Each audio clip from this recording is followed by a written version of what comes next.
YouTube channel I am Priyanshi और इस video के अंदर हम अपनी पहली बुक की पहली यूनिट करेंगे।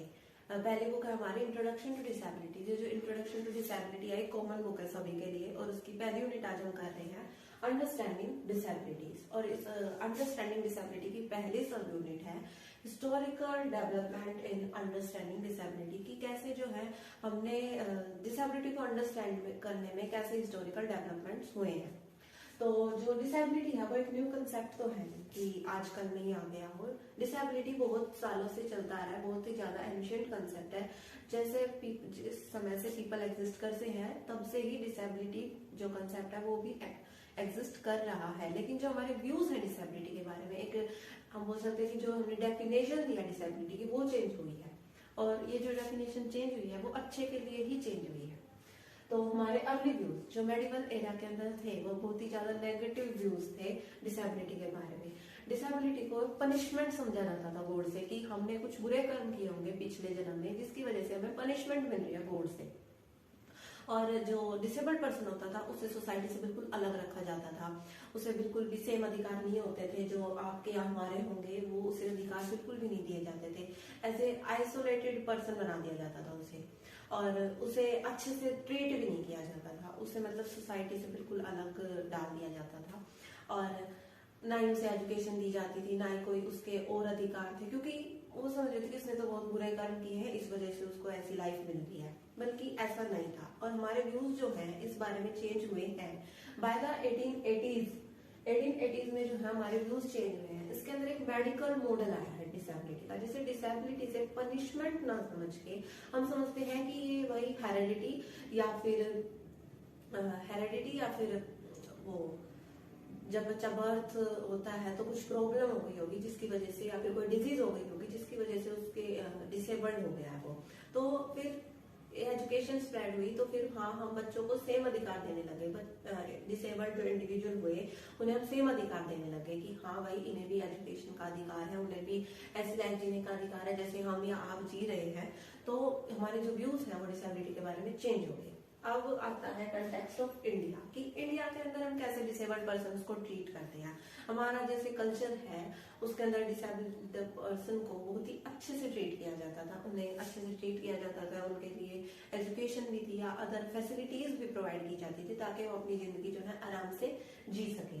लेकिन ये कल्चर ब्रिटिशर्स के आने की वजह से डिसरप्ट हो गया था। उन्होंने बिल्कुल हमारे कल्चर को जैसे खराब करने की कोशिश तो की थी, तो ये कल्चर भी इस चीज से अफेक्ट हुआ है। और इसकी वजह से इंडिया के अंदर अब नहीं मतलब तब, अब तो फिर दोबारा से हो गया है। अब एजुकेशन भी मिलती है, जैसे हम आप पढ़ रहे हैं तो हियरिंग इम्पेयर्ड चिल्ड्रन के लिए पढ़ रहे हैं हम, तो अब हम पढ़ेंगे उन्हें एजुकेशन दी जा रही है, अच्छे फैसिलिटीज प्रोवाइड की जा रही है, जितना पॉसिबल हो सके उन्हें भी एक आम इंसान की तरह ट्रीट करने की कोशिश की जा रही है।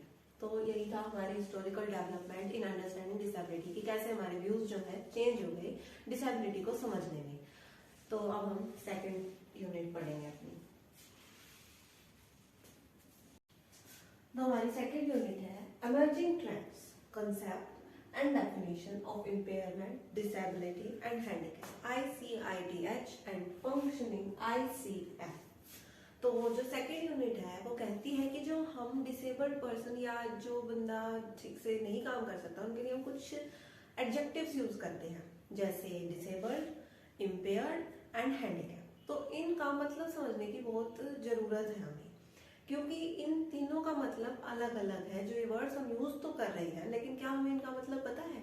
तो ये कहते हैं कि जो ICIDH international classification of impairment, disability and handicap एक मैनुअल थी जो WHO ने, वर्ल्ड हेल्थ ऑर्गेनाइजेशन ने 1980 में प्रोवाइड की थी, जो इनकी डेफिनेशन देती है इम्पेयरमेंट की, डिसेबिलिटी की और हैंडीकैप की, और एक रिलेशनशिप बताती है कि इनके बीच में रिलेशनशिप क्या है।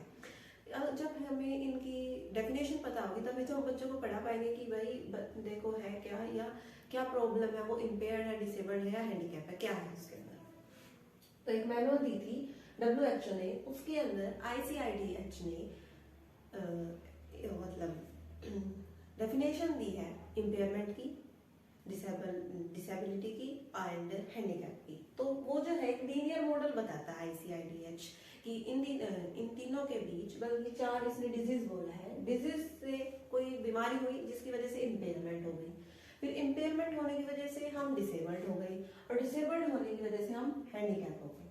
जो इम्पेयरमेंट होता है वो हम ऑर्गन लेवल के ऊपर लेते हैं। कोई डिजीज हो गई जिसकी वजह से हमारा ऑर्गन खराब हो गया, फिर ऑर्गन खराब होने से हमारी डिसेबिलिटी हो गई कि हम वो काम करने को एबल नहीं है, जैसे कि कोई भी काम है हम वो जो एक नॉर्मल बंदा कर सकता है वो हम नहीं कर पा रहे हैं, जिसकी वजह से हम डिसेबल्ड हो गए। अब वो नॉर्मल काम नहीं कर पा रहे हैं तो जिसकी वजह से हमारा सोसाइटी में जो रोल है हम वो भी नहीं कर पाएंगे, जिसकी वजह से हम हैंडीकैप हो गए। तो ये जो है एक लीनियर मॉडल दिया है ICIDH ने कि क्या हुआ कि डिजीज हुई, जैसे मान लेते हैं हमारी आंख में कोई प्रॉब्लम हो गई, आंख में कोई प्रॉब्लम हो गई जिसकी वजह से हमारा रेटिना खराब हो गया, तो हमारा ऑर्गन खराब हो गया, इम्पेयरमेंट हो गई, हमारी आई के अंदर रेटिना खराब हो गया जिसकी वजह से हमें इम्पेयरमेंट हो गई। अब उस इम्पेयरमेंट की वजह से हम डिसेबल्ड हो गए, क्या करने के लिए? देखने के लिए। हम चीजों को नहीं देख पा रहे हैं, और देख नहीं पा रहे तो हमारा सोसाइटी में जो भी रोल है, या हम सोसाइटी के अंदर कैसे बैठे, कैसे जाए, क्या हम कैसे अपने रोल को अदा करेंगे, वो भी नहीं हो पा रहा, जिसकी वजह से हम हैंडीकैप हो गए। तो ये था एक लीनियर मॉडल। अब हम इन तीनों की डेफिनेशन देख लेते हैं एक बार, इम्पेयरमेंट, डिसेबिलिटी और हैंडीकैप की। Now definitions that are given by the ICIDH ने इम्पेयरमेंट, डिसेबिलिटी और हैंडीकैप की क्या क्या डेफिनेशंस दी है। इम्पेयरमेंट, एनी लॉस और एबनॉर्मलिटी, कोई लॉस हो जाना या कुछ खराब हो जाना ऑफ साइकोलॉजिकल, फिजियोलॉजिकल और एनाटॉमिकल स्ट्रक्चर और functions generally taken at organ level is defined as impairment. Impairment क्या होता है? कोई लॉस हो जाना एट एन ऑर्गन लेवल, वो फंक्शंस में भी हो सकता है, या साइकोलॉजिकल भी हो सकता है, फिजियोलॉजिकल, या फिर किसी चीज का कट पड़ जाना भी हम कह सकते हैं कि वो इम्पेयरमेंट है। जैसे हमारी, मैंने एग्जांपल दिया था अभी, रेटिना का खराब हो जाना, वो क्या हो जाएगी? Impairment. Now disability, any restriction और lack of ability resulting from impairment. कोई रेस्ट्रिक्शन या लैक ऑफ एबिलिटी, कोई ऐसी रुकावट आ जाना कि हम अपनी जो वो है एबिलिटी है हमारी, वो नहीं कर सकते, हमारी एबिलिटी ना होना, कोई काम करने की एबिलिटी ना होना। मैनर और with in the range consider normal for human being, जो एक नॉर्मल बंदे के लिए सही है, या वो जो काम कर सकता है, जैसे हम देख सकते हैं तो वो मेरे लिए नॉर्मल है, लेकिन जिसकी रेटिना खराब हो गई वो नहीं देख सकता, तो उसकी डिसेबिलिटी हो जाएगी, ना देख पाना, वो उसकी क्या है? Disability. Now handicap, disadvantage for an individual which limits or prevents fulfillment of a role that is normal for that person. Handicap क्या है? एक, जैसे उसको इम्पेयरमेंट से भी हो सकता है और डिसेबिलिटी से होता है हैंडीकैप, इनकी वजह से होता है हैंडीकैप। कोई डिसएडवांटेज कि एक इंडिविजुअल है, एक इंसान है, एक बंदा है जो कुछ करना चाहता है, या मतलब उसका रोल जो है सोसाइटी के अंदर, उसके एज के बिहाफ के ऊपर, या सेक्स के बिहाफ के ऊपर, या जेंडर के, या फिर कुछ जो सोसाइटी के अंदर कोई रोल है वो अपना नहीं कर पा रहा है, तो उसे बोलेंगे हैंडीकैप है। वो अपना रोल नहीं प्रेजेंट कर पा रहा है, वो अपना रोल नहीं फुलफिल कर पा रहा है एज ए इंडिविजुअल के रूप में, जो एक नॉर्मल इंसान कर सकता है वो नहीं कर पा रहा है, उसे बोलेंगे हम हैंडीकैप। तो ये थी definition by the ICIDH। ICIDH की फुल फॉर्म होती है international classification of impairment, disability and handicap. तो ये थी definitions. Now third unit, third sub unit. Now third sub unit, definitions and categories of disability as per national laws, की जो हमारा national laws है, यानी इंडिया के हिसाब से कितनी टाइप्स ऑफ डिसेबिलिटी है और उनकी क्या क्या डेफिनेशंस हैं वो हम पढ़ेंगे।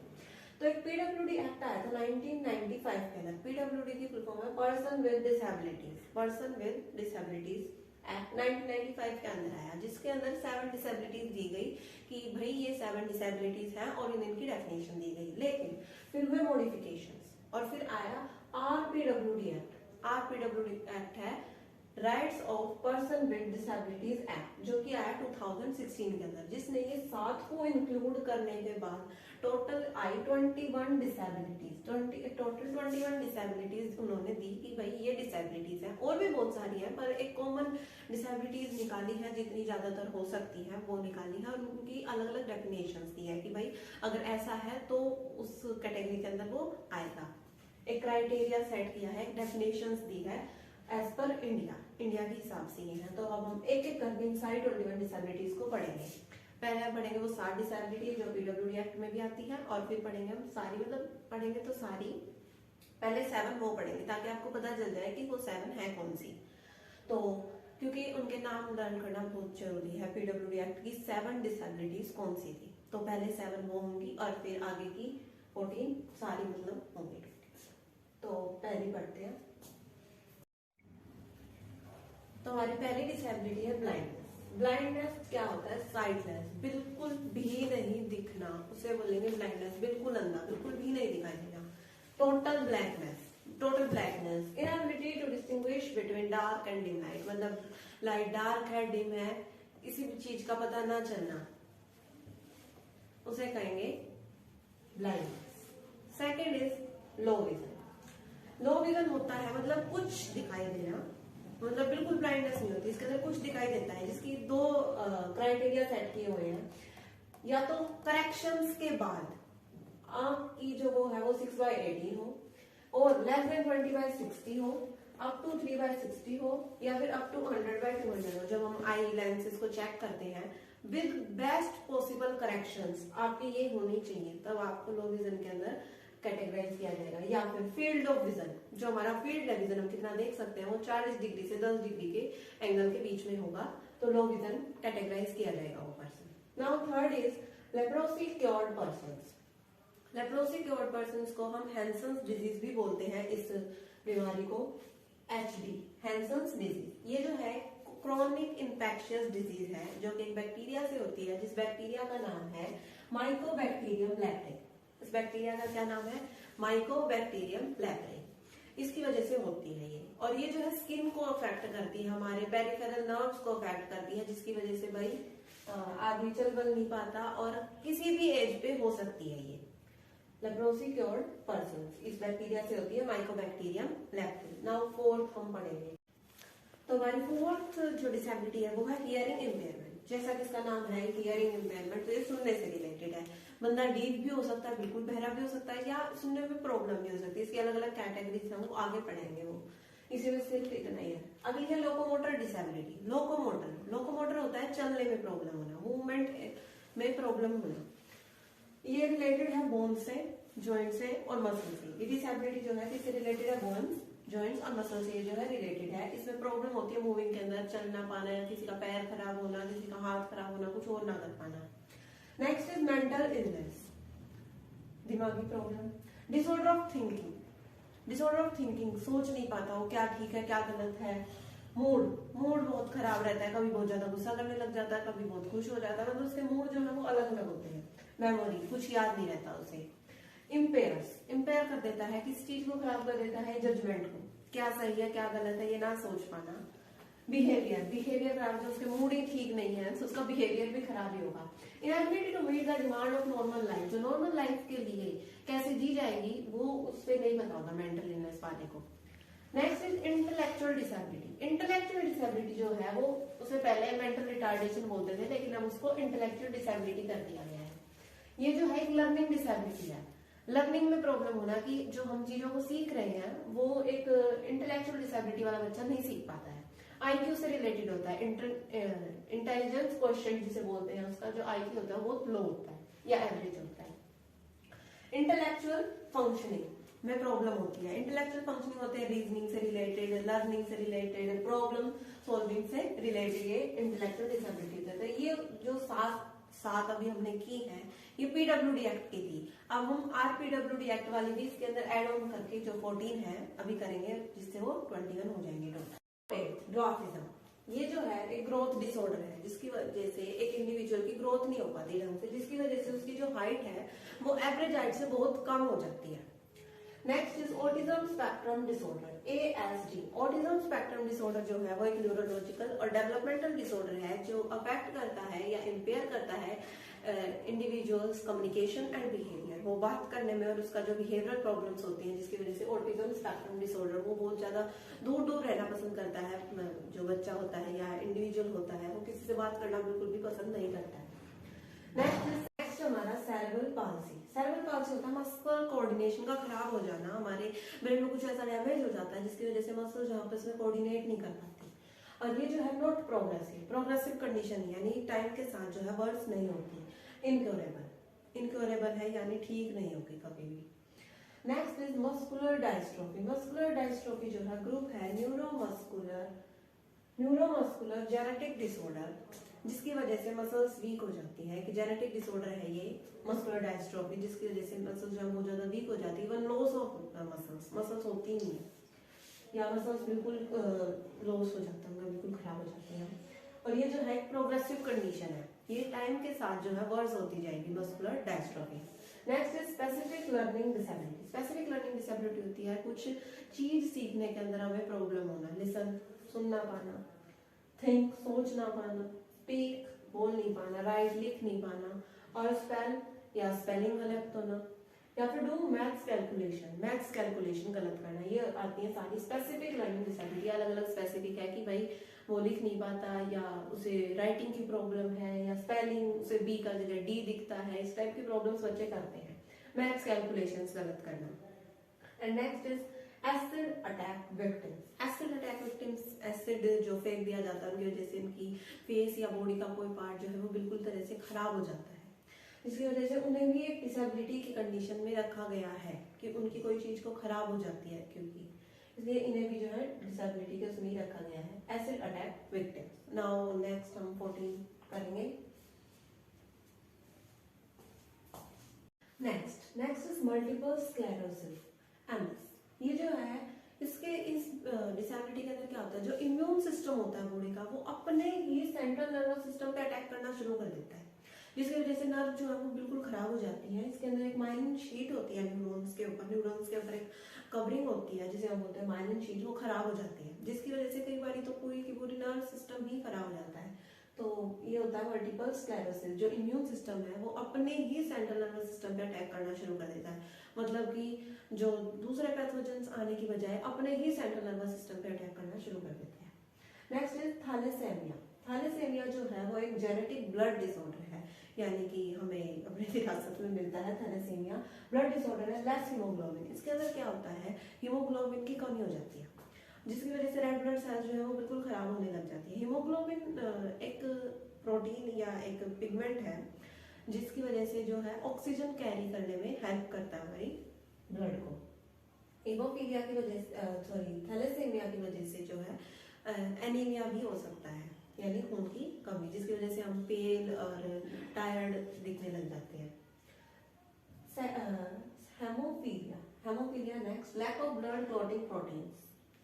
इसके अंदर ब्लड क्लॉटिंग जो प्रोटीन होती है, जैसे हमें कहीं कट पड़ जाता है तो ब्लड अपने आप क्लॉटिंग कर लेता है, उसको बंद कर देता है उस घाव को, पर ऐसा जिसको हेमोफीलिया होता है उसके अंदर ऐसा नहीं होता है। ये भी जो है जेनेटिक ही है, ज्यादातर मेल्स में होता है और मेल्स को अपनी मदर से मिलता है, मतलब कि मदर्स की कोई प्रॉब्लम होगी या उसके अंदर ऐसा जीन्स होगा जो मेल्स के अंदर ज्यादातर ये होता है haemophilia. Next is sickle cell disease, जैसा कि नाम बता रहा है सिकल सेल, जो सेल है वो सिकल सेल हो जाती है, यानी उसकी शेप जो है वो बिल्कुल खराब हो जाती है, टूट जाती है, खराब हो जाती है। सिकल होता है यानी एक सेल है वो चांद की टाइप सिकल शेप में हो गई, इस टाइप की हो जाती है। ये भी ब्लड डिसऑर्डर है और जेनेटिक है, वही खराब हो जाएंगी, ब्लड अच्छे से नहीं चल पाएगा, हीमोग्लोबिन की कमी हो जाएगी सिकल सेल डिजीज में भी।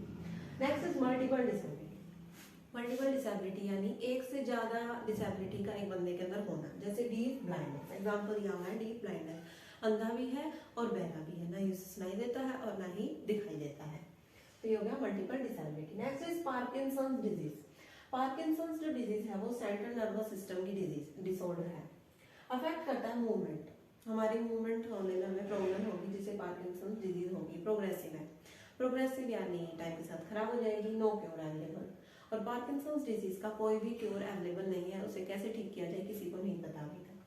Speech and language disability. Speech and language disability यानी बोलने में प्रॉब्लम होना, समझने में प्रॉब्लम होना, हम जो आप लैंग्वेज से बात कर रहे हैं, यानी जिसे हम गूंगा भी बोल सकते हैं, जिन्हें बोलने में प्रॉब्लम होती है, उसे स्पीच एंड लैंग्वेज डिसेबिलिटी के अंदर वो आएगा।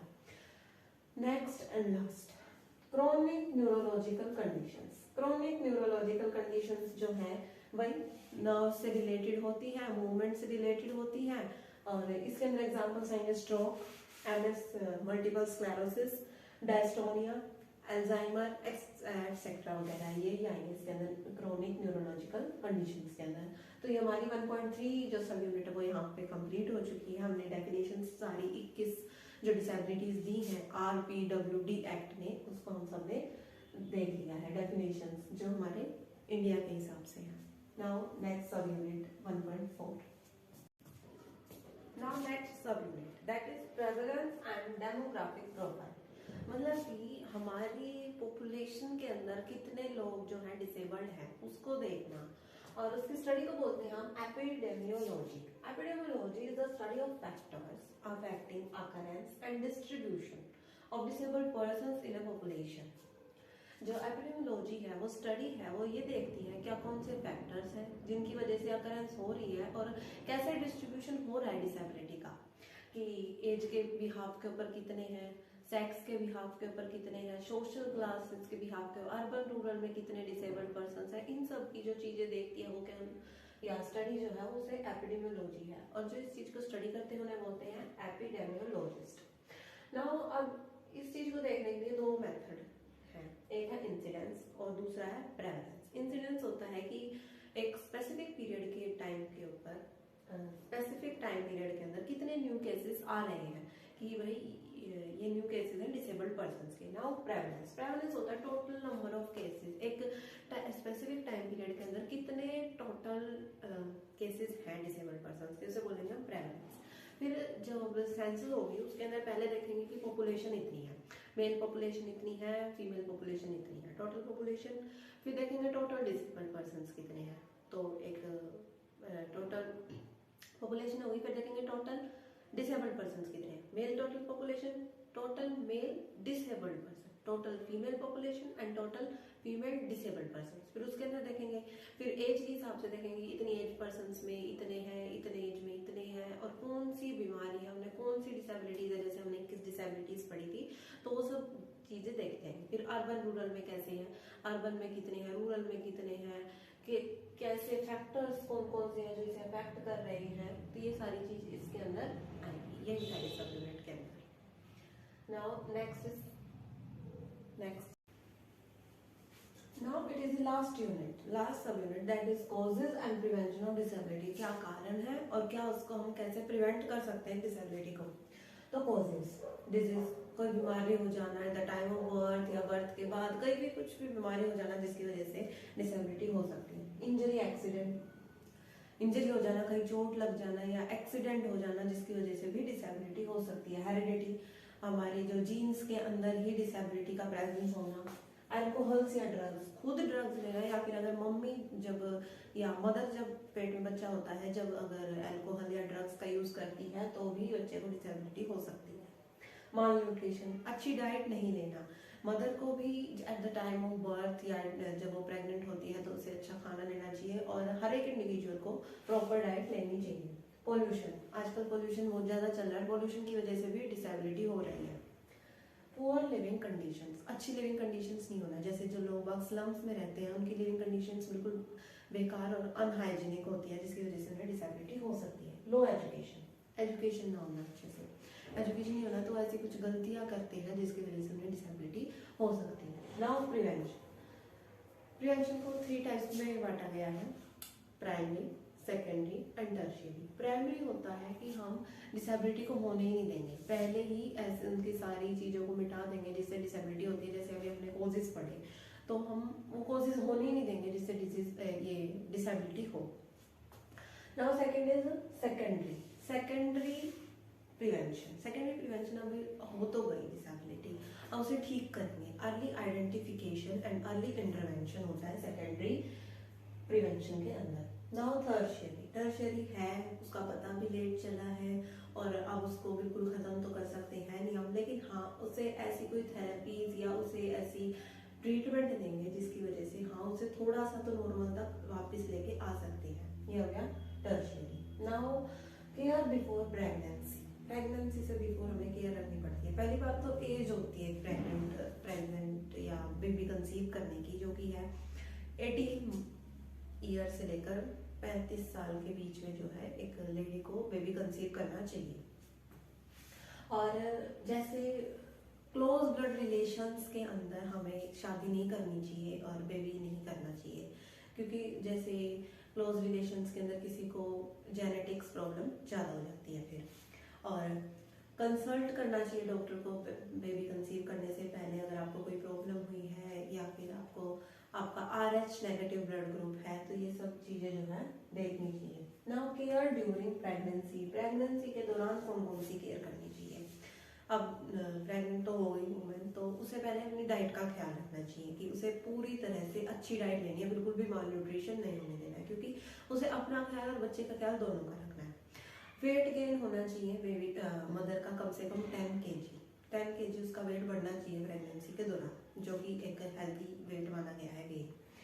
और उसे ड्रग्स नहीं लेने चाहिए, टोबैको नहीं खाना चाहिए, अल्कोहल वगैरह ये सब यूज़ नहीं करना चाहिए, सुरमा वगैरह ये सब यूज़ बिल्कुल भी नहीं करना चाहिए। अच्छा, तो और स्टूल्स वगैरह पे नहीं चढ़ना चाहिए, हैवी लोड नहीं उठाना चाहिए, हैवी वर्क वगैरह ये सारे काम नहीं करने चाहिए, ज़्यादातर रेस्ट ही करना चाहिए, सिंपल एक्सरसाइजेस करनी चाहिए on the consultation of the doctor. और ड्रग्स, जो मेडिकल ड्रग्स होते हैं उनके अंदर भी कुछ ऐसी चीज़ें होती हैं जिससे डिसेबिलिटी हो सकती है, तो वो भी proper consultation of the doctor से ही लेनी चाहिए। और अगर कुछ बीमारी वगैरह हो जाती है, जैसे अगर लेडी जो प्रेग्नेंट है उससे कोई बीमारी हो गई कुछ दौरान जब वो प्रेग्नेंट है, तो उसे कंसल्ट करनी चाहिए डॉक्टर की, ऐसे ही कुछ दवाई वगैरह नहीं लेनी चाहिए। Care at birth, at the time of birth care should be taken, that is हमें जो है जो बेबी डिलीवर होता है वो दाई वगैरह से नहीं करानी चाहिए। अगर वो दाई है भी तो प्रॉपर उस ट्रेंड होनी चाहिए। वो ज़्यादातर तो डॉक्टर्स या हॉस्पिटल्स में करवाया जाए अगर डिलीवरी, तो वही ठीक होता है। आज मतलब कि पहले होता था बहुत ज़्यादा, अभी भी होता होगा कहीं, डिलीवरी जो है दाई करती थी घर पे आके ही, और कई जगह तो अनहाइजीनिक कंडीशंस और अनहाइजीनिक हाथ वगैरह से कर देते थे, जिसकी वजह से इन्फेक्शन फैल सकता था, जो कि नहीं करना चाहिए। केयर एट बर्थ, अगर बच्चा नहीं रोता है, एक मतलब कि जैसे बच्चा पैदा होता है तो एकदम वो क्राई करना शुरू करता है, अगर वो नहीं रोता है तो उसे कुछ ऐसे थप्पड़ वगैरह मार के उसे रुलाना चाहिए, क्योंकि रोना जो है ब्लड सर्कुलेशन के लिए बहुत जरूरी है। बच्चे का वेट भी ठीक होना चाहिए, अगर उसका बच्चे का वेट 2.5 kg से कम है तो उसका ध्यान रखना चाहिए, बहुत ज़्यादा एक्सेसिव केयर उसे देनी चाहिए। और जो पहला मिल्क होता है बर्थ के बाद वो बच्चे को जरूर पिलाना चाहिए, क्योंकि उसके अंदर बहुत सारी एंटीबॉडीज होती हैं जो उसे जो इन्फेक्शन वगैरह से बचाएंगी। नाउ अर्ली चाइल्डहुड केयर, जब बच्चा पैदा हो गया ठीक है, अब उसकी केयर तो करनी पड़ेगी, तो उसे पहली बात तो प्रॉपर डाइट देनी चाहिए, मम्मी का दूध पिलाना चाहिए उसे, और 4 से 6 महीने के बाद उसे एडिशनल फूड्स भी दे जाने चाहिए, कोशिश की जानी चाहिए हर एक न्यूट्रिएंट्स उसे प्रोवाइड किए जाए। और बच्चे को ऐसे मतलब थप्पड़ नहीं मारना चाहिए जिसकी वजह से कान का पर्दा वगैरह फट सकता है। और उसे उसका जो बॉडी टेम्परेचर है वो कभी भी 101 से कभी भी ज़्यादा हाई नहीं होना चाहिए, क्योंकि इसकी वजह से उसकी कंडीशन जो है खराब हो सकती है। और उसे ऑटोटॉक्सिक ड्रग्स नहीं दिए जाने चाहिए बिल्कुल भी। ऑटोटॉक्सिक ड्रग्स होते हैं जिसकी वजह से कान में प्रॉब्लम हो सकती है, हियरिंग इम्पेयरमेंट हो सकती है बच्चे को। और उसे प्रॉपर न्यूट्रिशन दिया जाना चाहिए। यही सब था अर्ली चाइल्डहुड केयर के अंदर। इन सब मेजर से जो है हम एक डिसेबिलिटी को होने से रोक सकते हैं। हमें एजुकेशन स्प्रेड करनी चाहिए, हमें अवेयरनेस स्प्रेड करनी चाहिए कि आपको ऐसा नहीं करना है। और जैसे मदर जो कंसीव कर रही है बेबी, तो ऐसे हॉस्पिटल्स वगैरह में हमें ऐसे एजुकेशन स्प्रेड करनी चाहिए ताकि डिसेबल्ड पर्सन्स ना हो और हमारी पॉपुलेशन के अंदर स्वस्थ बच्चे पैदा हो। That's all in this chapter. हमारी यूनिट 1 जो है कंप्लीट हो चुकी है, understanding disabilities. I hope that you like this video.